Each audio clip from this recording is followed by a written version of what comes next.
حضرت ابراہیم علیہ السلام نے بہت طویل عمر پائی. ایک روایت کے مطابق 175 ایئرز اور ایک روایت کے مطابق 200 سال آپ اس دنیا میں رہے. ٹھیک ہے, اور ابھی ایج ہے 18-20 ایئرز. آپ ایک ایسے علاقے میں رہتے ہیں کہ جہاں لوگ بتوں کی پوجا کر رہے ہیں, اور آپ اللہ وحدہ لا شریک کو اپنا رب مانتے ہیں.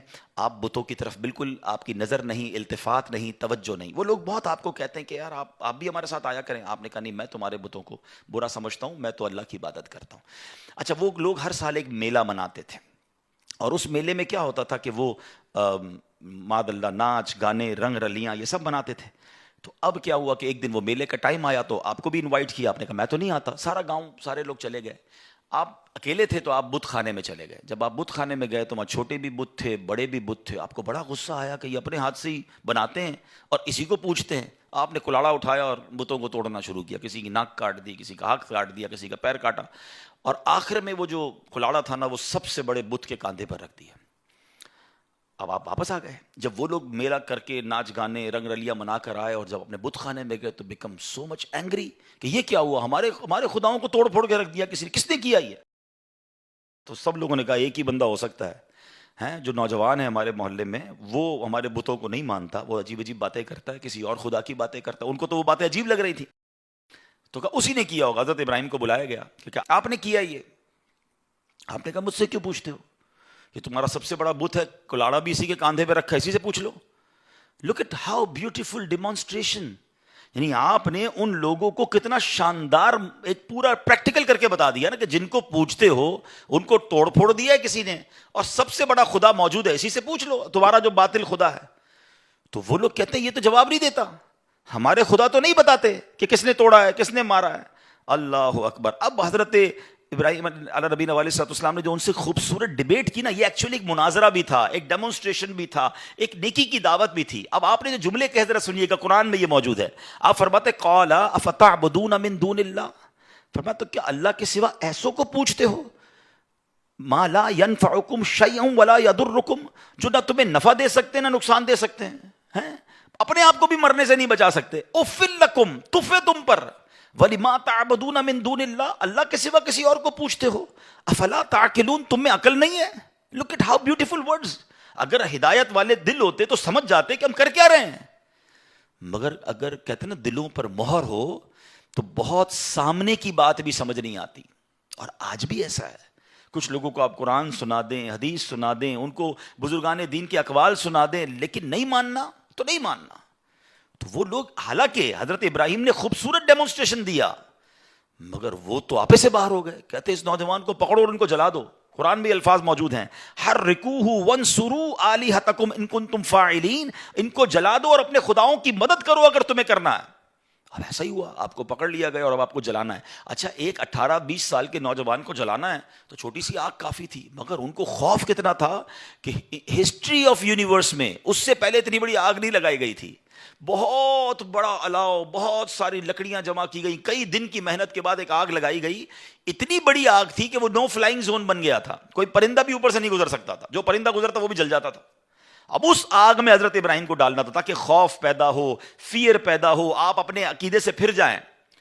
مگر سبحان اللہ, آپ کی زبان پر تو سبحان اللہ اللہ کا ہی نام تھا, اللہ کی حمد و ثنا تھی, اور آپ اللہ رب العالمین کے گیت گا رہے تھے. تو اب کیا ہوا کہ فرشتے آئے, بارش کا فرشتہ آیا کہ اے ابراہیم ہمیں حکم دے, ہم ابھی بارش برساتے ہیں آگ بجھ جائے گی. آپ نے کہا نہیں, میرا رب دیکھ رہا ہے, مجھے تمہاری مدد کی حاجت نہیں. ہوا کا فرشتہ آیا, ابراہیم ہمیں آرڈر کریں, ہم ہوا چلاتے ہیں آگ بجھ جائے گی. کہ نہیں, رب دیکھ رہا ہے, اگر رب کی مرضی ہوگی تو وہ مدد کرے گا, باقی میں رب کی رضا پر راضی ہوں. توکل کا لیول 18-20 ایئرز میں دیکھیے گا, ٹھیک ہے. اچھا, اب جب بالکل ٹائم آ گیا نا آپ کو آگ کی طرف پھینکنے کا, تو حضرت جبریل آئے, کہتے ہیں اے ابراہیم آپ ہم سے مدد نہیں لے رہے, اللہ سے تو کہہ دیں, اللہ سے تو عرض کر دیں. لیکن آپ کا لیول یہ تھا, آپ فرماتے رب دیکھ رہا ہے نا, اگر اس نے مدد کرنی ہے تو ٹھیک ہے, ورنہ میں اس امتحان کے لیے راضی ہوں.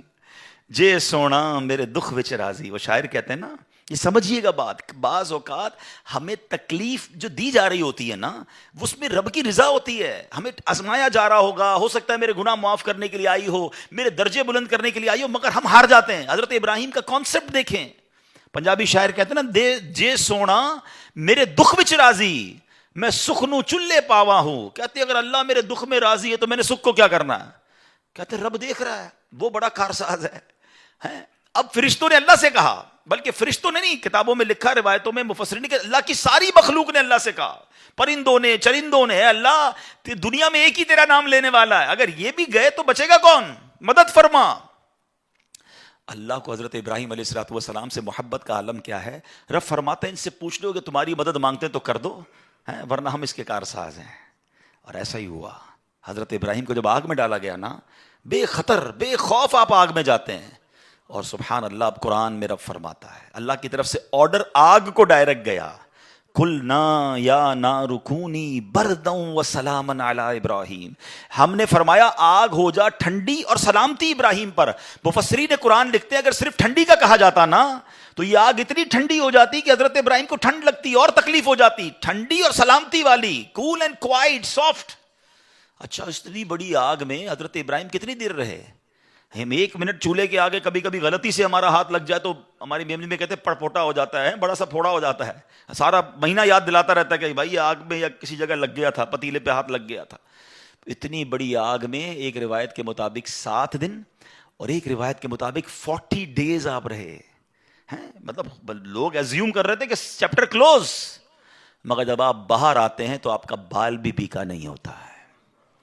اب اس ایک واقعے سے حضرت ابراہیم کی عظمت سمجھ آ جاتی ہے یار. لیول، اللہ پر بھروسہ. اور ہمیں کیا کیا سکھایا اس واقعے نے. علامہ اقبال شاعر مشرق لکھتے ہیں نا، بے خطر کود پڑا آتش نمرود میں عشق، عقل تھی محو تماشائے لبے بام ابھی. تو بیسٹ اس میں ہمیں چیز جو ایکسٹریکٹ کرنی ہے کہ بہت سارے فیصلے دل سے کرنے ہوتے ہیں، عشق سے کرنے ہوتے ہیں. عقل سے ہر فیصلہ نہیں ہوتا ہے. لاجک تو کہتی تھی جل جاؤ گے، ختم ہو جاؤ گے. عشق کہتا ہے رب راضی تو میں بھی راضی.